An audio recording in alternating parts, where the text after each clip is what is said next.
जय हिंद, नमस्कार। देखो, अनुपात समानुपात का ये लेक्चर नंबर 15 है और फिर से एक बार आप लोग के लिए कुछ बेहतरीन ट्रिक और कॉन्सेप्ट इस वीडियो में है, तो काफ़ी इंपॉर्टेंट रहने वाला है। देखिए इसको किस तरह के क्वेश्चन एग्जामिनेशन में पूछे जाते हैं अनुपात से रिलेटेड। देखो, सबसे पहला क्वेश्चन जो लिया गया है इसमें काफ़ी फेमस है, आप लोग कई जगह देखे होंगे अगर कायदे से तैयारी करते हैं, प्रीवियस ईयर क्वेश्चन वगैरह बनाते हैं तो अनगिनत बार पूछा हुआ ये क्वेश्चन है। और कहीं भी आप इसका सॉल्यूशन देखेंगे तो इतना लंबा चौड़ा बनाया हुआ रहता है कि पहले तो समझने में ही काफ़ी टाइम लग जाएगा, लेकिन इसको हम लोग बहुत आसान तरीके से सॉल्व करेंगे। क्या कहा जा रहा है कि पूरे विश्व में भूमि और जल का अनुपात 1:2 है। ठीक है, देखो हम लोग का जो पृथ्वी है, ठीक है, ये जो अर्थ है, इसमें ओवरऑल पूरा का पूरा अनुपात दिया हुआ है 1:2। किसका?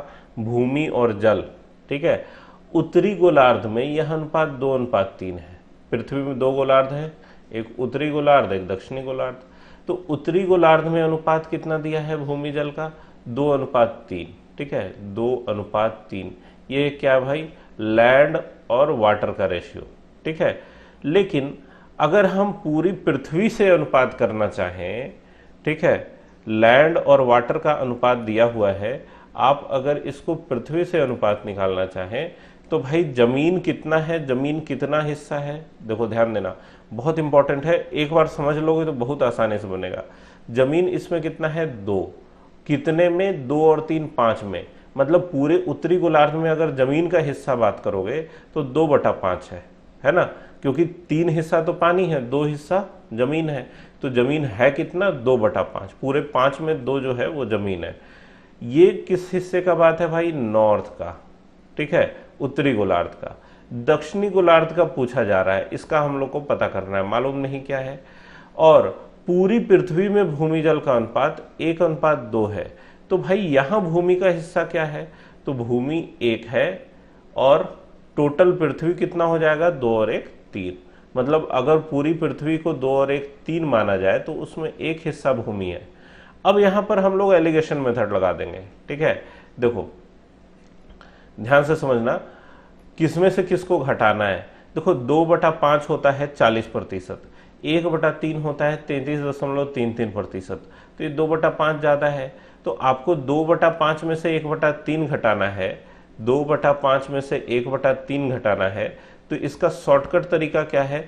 3 दूना 6 घटाओ 5 एकम 5, मतलब 6 घटाओ 5 कितना हुआ? 1, और नीचे वाला को गुना 5 तिया 15। आया बात समझ में? कितना हो गया? 1/15। बाकी तो तरीका आप लोग को पता ही है कैसे घटाते हैं, लेकिन ये शॉर्टकट वाला ध्यान रखना, ये सब छोटा छोटा घटाव करने में बहुत काम आएगा। 3 दूना 6 घटाओ 5 गुना 1 5, 6 घटाओ 5 हो गया 1, और नीचे जो हर है उसका गुणनफल। हर का गुणनफल इसलिए क्योंकि हर का एलसीएम उसका गुणनफल होगा, दोनों अभाज्य संख्या है ना। अभाज्य संख्या में बताया हुआ है आप लोग को लसम असम में भी। ठीक है, तो इन दोनों का घटाव ये हो गया। अब ये बड़ा था ये छोटा था, तो 1/3 जरूर बड़ा रहा होगा x से, तो 1/3 घटाओ x। अब करना क्या है भाई? ये उत्तरी गोलार्ध में है हिस्सा और ये दक्षिणी गोलार्ध का है, और उत्तरी और दक्षिणी गोलार्ध आपस में बराबर होते हैं। पृथ्वी में 2 गोलार्ध में बांटा गया तो जितना उत्तरी गोलार्ध होगा उतना ही दक्षिणी गोलार्ध होगा, तो सिंपल इन दोनों को बराबर कर दो। तो x का मान निकालना है तो कितना है भाई? 1/3 घटाओ 1/15। और इसको भी घटाना बहुत आसान है। कैसे? 15 गुना 1 15 घटाओ 3 एकम 3, 15 में से 3 या क्या हो गया? 12 बटा में 3 गुना 15। अब 3 से 12 कटेगा कितनी बार में? 4 बार में। x का मान क्या आ गया? 4/15। अब ये क्या था? ये था भूमि। ठीक है, भूमि बटा कुल पूरा पृथ्वी। पूछा क्या जा रहा है? भूमि और जल। तो भाई भूमि तो 4 है ही, जल निकालने के लिए ये टोटल में से इस 4 को माइनस करेंगे, भूमि को माइनस करेंगे तो बचेगा जो वो जल होगा। ठीक है, तो भूमि बटा जल कितना हो जाएगा? 4/11। आया बात समझ में? ऑप्शन नंबर 4 है।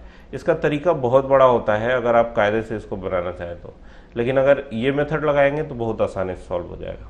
ठीक है, कुछ भी नहीं करना है इसमें, बहुत ईजिली। कैलकुलेशन भी इतना आसान तरीका आप लोग को बता दिया कि बहुत आसानी से बनेगा। ठीक है, देखो पढ़ने में बहुत इंपॉर्टेंट है कि क्या पढ़ रहे हैं उसको समझें, कायदे से पढ़ें। ठीक है, अभी जो शुरू में स्लोगन आप लोग के लिए लिखा है मैंने कि अपना जो 24 घंटा है उसको 30 घंटे का बनाने का जो तरीका है वो आपके हाथ में है, ठीक है। आप चाहें तो कर सकते हैं, और जो सफल होते हैं लड़के वो वास्तव में ये करते हैं, वो अपना मैक्सिमम टाइम यूज़ करते हैं। कैसे करते हैं आप खुद भी ऑब्जर्व करेंगे तो सबसे पहले तो आजकल के टाइम में जो समय लोगों का खा रहा है वो है आपका रील्स, खाते पीते सोते जागते स्वैप किए जा रहे हैं, ठीक है। कभी इस चीज़ को नोटिस कीजिए कि दिन भर में कितना समय आपका चला जाता है बेकार की बाहियात चीज़ों को देखने में, ठीक है। तो उस समय को बचाना है, 3-4 घंटे वहीं से बच जाएंगे। इसके अलावे जो पढ़ाई करने का तरीका है, जैसे आज जो कॉन्सेप्ट पढ़ा, जो नोट्स बनाया या कोई सेट लगाया, ठीक है, उसके कौन कौन से क्वेश्चन गलत हुए, क्या क्या कॉन्सेप्ट सीखा, वो अगर आप जैसे मान लो खाना खा रहे हैं, खाना खाते समय भी साथ में लेकर उसको अगर देखते रहते हैं कि कहाँ गलती हुई, तो आपका वो समय इस्तेमाल हो रहा है।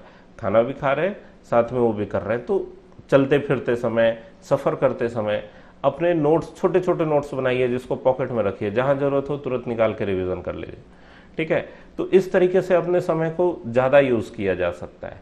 पढ़ाई करते वक्त भी हम लोग बहुत सारा ऐसा काम करते हैं जो कि समय को बर्बाद करता है। देखने में तो लग रहा है कि भाई 1 घंटा पढ़ के उठे हैं, घर वालों को भी लग रहा है कि लड़का पढ़ रहा है, लेकिन वो 1 घंटे में से 15 मिनट की ही पढ़ाई निकाल के ला रहा है, बाकी टाइम कुछ और सोचने में व्यस्त है, कुछ और काम करने में व्यस्त है, बेवजह की चीज़ें पढ़ने में व्यस्त है जिसका कोई कंसर्न नहीं है, ठीक है। तो बहुत सेलेक्टिव होना है और एकदम फोकस्ड रहना है। अब देखो अगला क्या कॉन्सेप्ट है, क्या कहा जा रहा है कि 2 कारों की गति का अनुपात 5:4 है, तदनुसार समान दूरी तक जाने में लगने वाला उनके समय का अनुपात क्या होगा। तो देखो 2 कारों की गति का अनुपात S1 S2, स्पीड 1 स्पीड 2, ठीक है, इसका अनुपात आपको दिया हुआ है 5:4। तो एक लाइन में अगर हम कहें कि समय की जो गति का अनुपात है, समय का अनुपात निकालिएगा तो गति के अनुपात का रिवर्स होगा। मतलब समय का अनुपात निकालोगे तो गति वाले का उल्टा होगा। तो गति का 5:4 होता है तो समय का 4:5 होगा। ऑप्शन नंबर 4 इसका आंसर है, ठीक है। लेकिन केवल इतना कह के अगर छोड़ दे तो मैथमेटिक्स जो है वो बोलेगा कि मेरे साथ अन्याय हो गया भाई, जब सीखा ही नहीं गणित कि हुआ क्यों, तो फिर केवल आंसर जानने से तो होगा नहीं, ठीक है। कॉन्सेप्ट समझिए इसका क्या है। देखो हम लोग जानते हैं कि ये जो चाल होता है, स्पीड बराबर डिस्टेंस बाई टाइम, है ना। अंग्रेजी में इसलिए लिख रहे हैं और बोल रहे हैं क्योंकि ये थोड़ा शॉर्टकट पड़ता है, बाकी आप थोड़ा समझिए। स्पीड बराबर डिस्टेंस बाई टाइम, चाल बराबर दूरी बटा समय। अब दूरी लिखोगे तो टाइम तो ज़्यादा लगेगा ना, समय में 3 अक्षर लिखने पड़ेंगे, ठीक है। तो ये होता है। अब इसमें हम लोग अगर ऑब्जर्व करें, समय है कहाँ, हर में, डिनोमिनेटर में। तो जैसे जैसे समय बढ़ेगा, किसी दूरी को तय करने में अगर ज़्यादा समय लोगे तो वैसे वैसे चाल कम होगा नहीं। अगर घर से स्कूल जाना है, 10 मिनट के बदले 30 मिनट में पहुंचे तो धीरे धीरे चले होंगे। समय बढ़ेगा तो चाल घटेगा।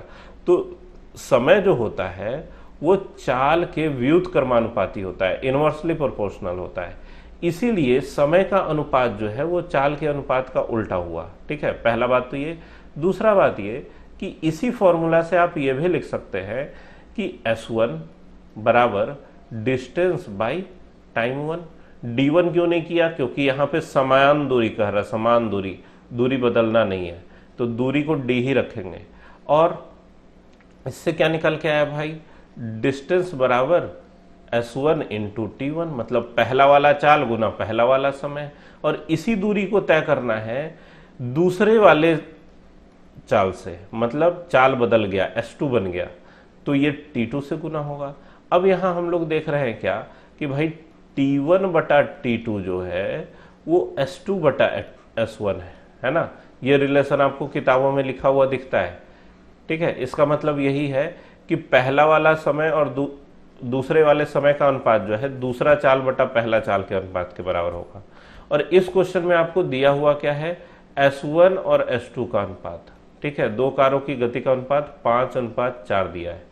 तो अगर T1 बटा T2 निकालना है तो S2 बटा S1 करना होगा, मतलब उल्टा करके 4/5। इसी चीज को अगर आप थोड़ा सा याद रखें तो देखते के साथ आंसर बनेगा, लेकिन इसको समझना जरूरी है, जरूर से नोट कीजिए।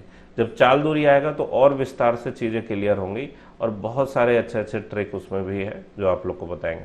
ठीक है, तो ये हुआ। अब देखो अगला क्वेश्चन इसी से रिलेटेड है और बहुत आसानी से हम लोग सॉल्व करेंगे। क्या कहा जा रहा है, गति का अनुपात 3:5 है। एक निश्चित दूरी तय करने में देखो S1 S2 का अनुपात आपको दिया हुआ है कितना, 3:5।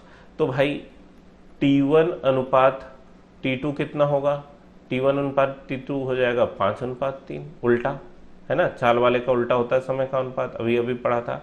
ठीक है, कि निश्चित दूरी मतलब यहां भी समान दूरी है, दूरी समान होगा तभी ऐसा चाल अनुपात उल्टा होता है। ठीक है, निश्चित दूरी तय करने में ए निश्चित दूरी तय करने में 20 से 24 मिनट अधिक लेता है।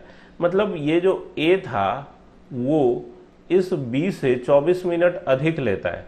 तो भाई 5 घटाओ 3 मतलब 2 हिस्से का मान आपको दिया हुआ है 24।